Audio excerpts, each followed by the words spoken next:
Henry Beecher famously wrote in the New England Journal in June of '66 that he felt that the best protection for human subject was an intelligent, informed, conscientious, compassionate, and responsible investigator or researcher. Mm.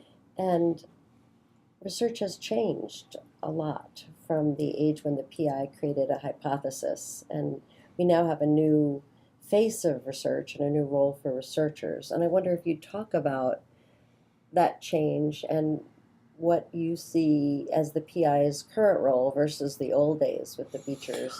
Well, let me comment on the Beecher thing first, and then I'll comment on the second thing. I think Beecher's wrong, and that, what Beecher is referring to is what we think of as virtue ethics. You just have to have good people doing good things without understanding that, not understanding is the wrong word, without taking into account that people are formed by their circumstances, in that what's considered a good thing or not a good thing depends on who you're hanging out with. So winning the Nobel Prize is a good thing. And people hardly ask, so did you get informed consent before doing your Nobel Prize winning work? It's a population of researchers, and it's good that they care about the science and all of that. But we have to keep in mind that subjects who say, no, I don't want to do it, are seen as getting in the way. And you can't expect people who need those people to say yes to be the appropriate requesters of the gift. So I start off with the proposition that all researchers are good. Not that all researchers are bad, but that they're put in a position, right, where just because of their position and because of their social role, that they see things differently than other people might see things. That's true of all of us, by the way. We're all, how we see things. It has to do with, where we sit, where we stand, what's important to us. So anyway, so I think Beecher's idea that, what you just need is good people, assuming that that's true, it's going to be hard to measure them. And it neglects the point that good people are capable of doing not good things at times.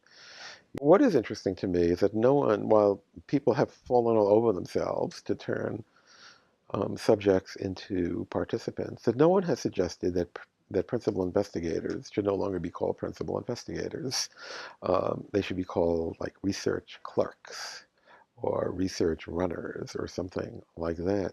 Because the people in institutions who are referred to as principal investigators are neither principal nor investigators.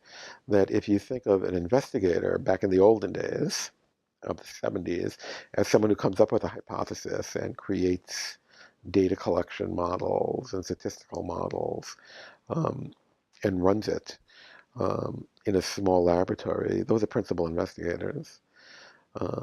Today, much, if not most of the research that's done in medical settings in hospitals is created, the hypothesis is created by someone far away, that the protocol is created by someone far away.